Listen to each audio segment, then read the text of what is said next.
What's up? It's Aaron and James and Magnet fishing.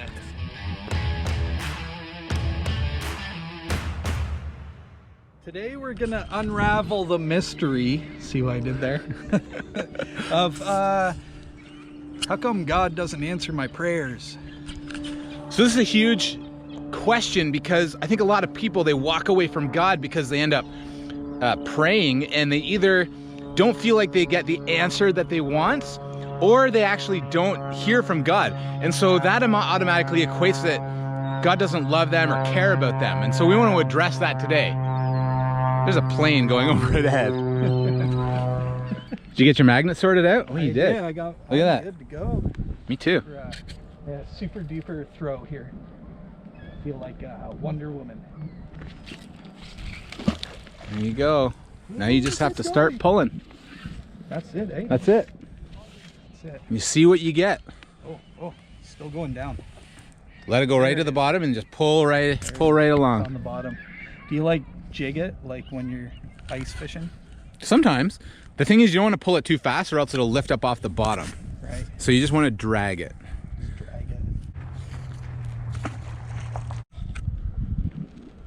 I'm just going to let mine, I'm just going to see what mine does. So today I'm here at Collingwood Wharf taking my fish for a walk. Wharf.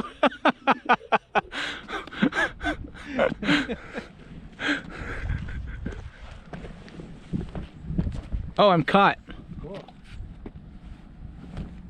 No.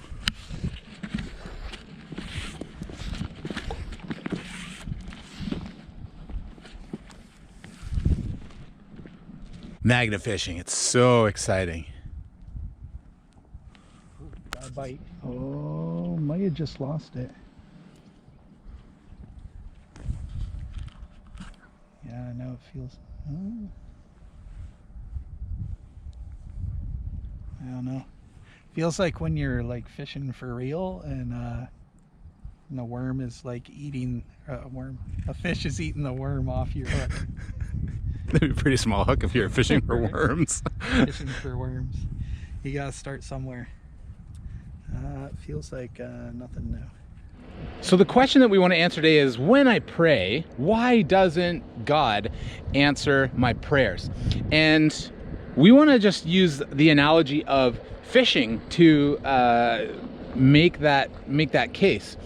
You know, James and I are out here fishing, and it's likely that we're not going to catch what we wanted to. And I think a lot of people begin to equate something like that, like prayer, where they pray and they pray and they pray and they don't get what they want. And so the question is prayer useless because we're not getting what we want? Just like fishing. Is it worth doing? And we would say, yes, it is worth doing. Yeah, so a lot of times we're left wondering, like, why doesn't God answer my prayers, right? That's the big question that was sent in to us, and it's a pretty common question. And so, you know, one of the things I heard early on and is still meaningful to me today in terms of prayer is this idea that God basically has three answers to prayer, right? Yes, no, and not yet. So, you know, from that perspective, sometimes what feels to us as though God is not answering our prayers is actually God saying no, or maybe like now is not the right time for what you ask, right? It's tough because we have this idea, we're conditioned to feel like God is like this kind of cosmic vending machine in the sky, right? That we go to him and we ask him for our wants and our needs to answer our prayers, right? What we want. And really that's not the point of it at all. It was never meant to be like that.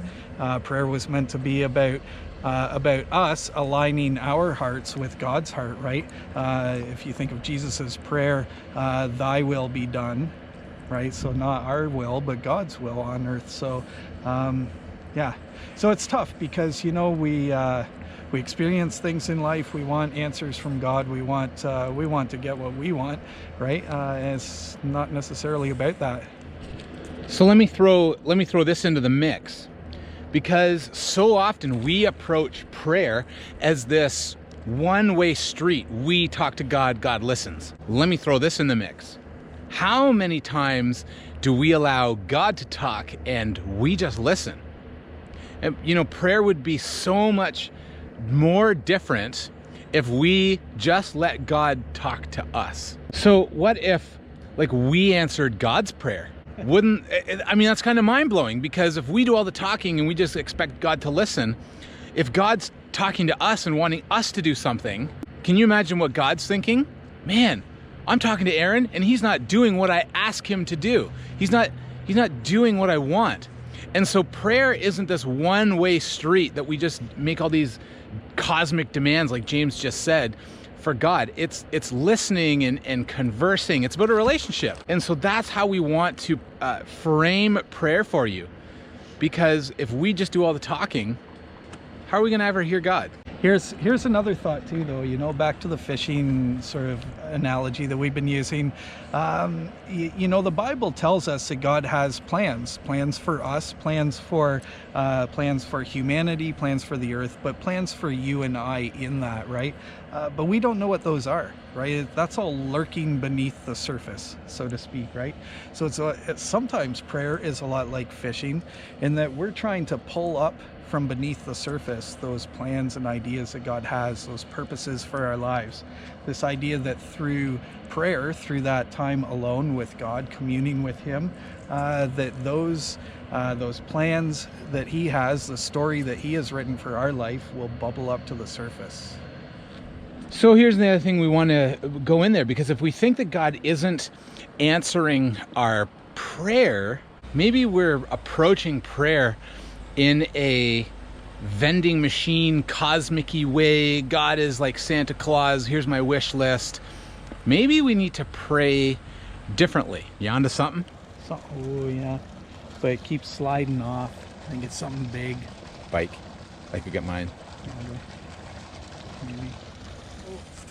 I think there's some great examples in the Bible of how we can and probably should be praying. One of the things that I always turn to is in the book of Exodus. It talks about Moses and the Israelite people traveling through the desert, and it says that they would whenever they set up camp, they would set up a tent, tabernacle, right? And it says that Moses would meet with God in there, and says that Moses would speak to God as one speaks to a friend, right?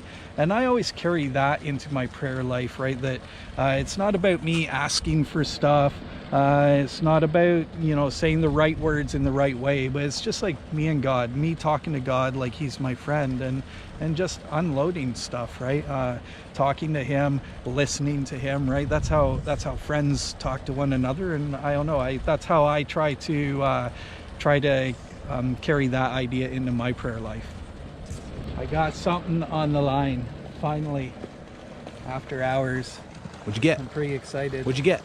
Oh, that's an exhaust bracket. Do you think there's a whole car down there? I think there is. Look at that. How do you know what an exhaust bracket looks like? So while we didn't pick up a treasure chest or a bike, we got something. What we want to leave you with today is prayer isn't about just getting answers. Prayer is about a relationship with God. Prayer is about conversing and listening. The question we want to leave you with is, what do you expect from God when you pray? Do you expect an answer, or do you expect that you can just spend time? God does answer prayer, but it's not always the answer that we want, and we have to be okay with that. If God is telling us no, we have to assume that that's Him caring for us. And so if you're praying for something that is important to you and you don't seem to be getting an answer, or it's no, that's God caring for you. And so we have to really change our perspective on prayer. Maybe we just need to do more listening than talking, and less expecting that the answer is always going to be yes, because prayer is more about spending time with God. So there you have it.